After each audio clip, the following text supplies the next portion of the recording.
How much does YouTube pay me as a small channel? This video will reveal the big money you make with only 2,000 subscribers. I will discuss my YouTube experience, which might be useful if you consider starting your own channel or content creation business. My YouTube journey started on the 10th of January 2022, about 2 years ago.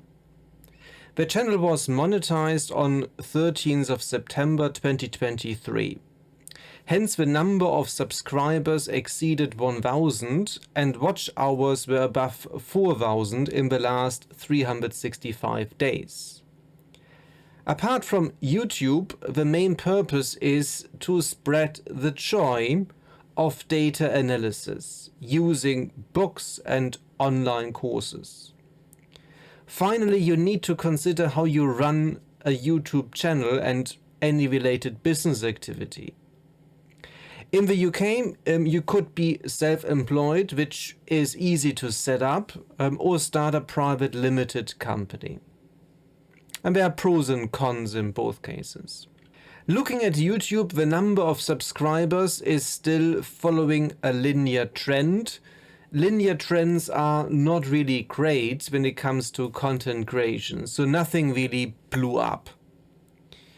Views have performed better, showing a non-linear behavior. Now this, of course, over time gives you some hope that growth will accelerate. Compared to the readership of my academic papers, I have to argue that 100,000 plus is quite a lot more views. Now, after doing YouTube for 2 years, the main insights are as follows. The development remains steady with no big jumps, no big surprises, so it's a steady, slow development. My videos are still unappealing, that's amazing, and only watched by my mother basically, and she only speaks German, so this is why she seems to enjoy them. If you're interested in content creation, I strongly suggest to streamline production. Otherwise, I think there's quite a significant risk of burnout and just being not able to produce on a regular basis. I use a bulk production approach, so I tend to produce 3 to 4 months of content in a short period of time. Publications are managed using a weekly publication schedule. Empirically, 2 videos per week is actually the optimal pattern, but this is quite hard to maintain. For recording, I prefer OBS Studio. It's, in my view, the best and a free choice. And for editing, DaVinci Resolve 18, again, it's for free and it's quite hard to beat. I script all my videos and use a free teleprompter app. This is simply cutting down on my editing. After a few hours of recording, it takes forever to get this into shape otherwise. If you are blessed with dazzling looks, you might find that other social media increases your YouTube traffic. In my case, obviously, the impact converges very rapidly to 0. So I don't really want to spend any time doing it. If you do tutorials, it is likely that YouTube search dominates your traffic, so that's certainly the case for my type of content. Now let's do a little bit of a guessing game. I always enjoy doing that.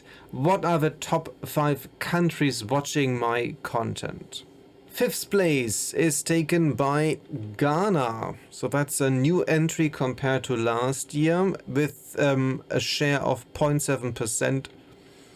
Then good old Germany, followed by the UK, then the US, and finally it has to be India, which is quite amazing. So obviously my Hindi lessons finally will pay off, and also my Telugu is improving quite rapidly from a very low base. So this seems to be quite stable, so not much has actually changed. So still the big YouTube markets, India, US, seem to dominate. If you want to develop online courses, you can basically use a marketplace such as Udemy or build your own platform. And there are indeed some pros and cons.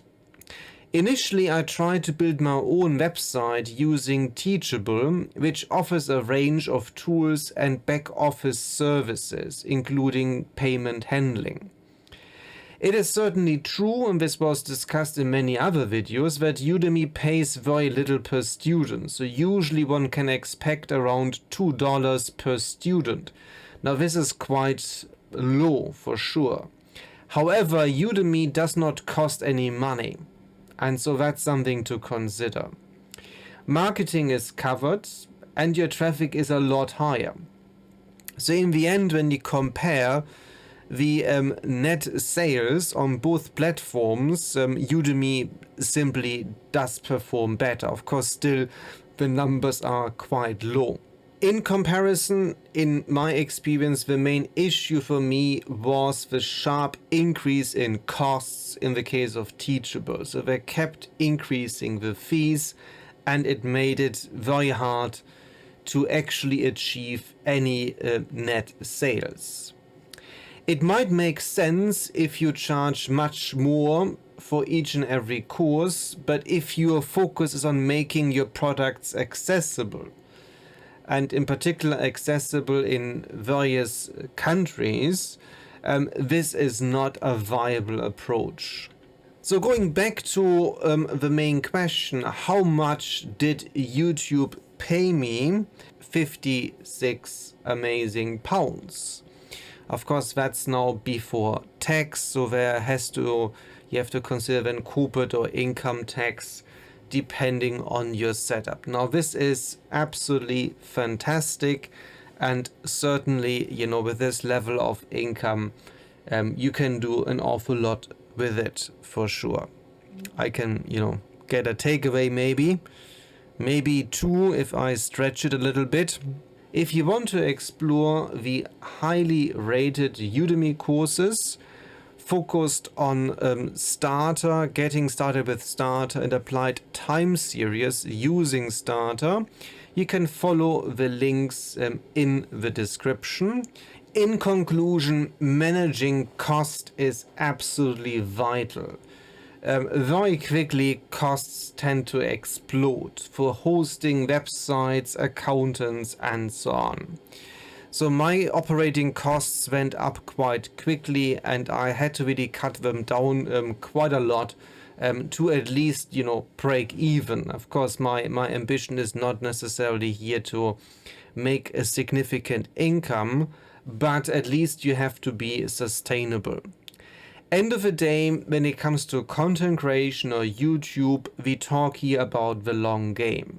It's quite unlikely that all of a sudden it becomes, very sustainable, very successful. Much more likely that it takes a very, very long time. So you need to maintain your excitement and motivation, and for me it's all about spreading the joy of data analysis. There's nothing better in life than analyzing data. Find your own truth. Analyze data. I see you soon. Thanks for watching.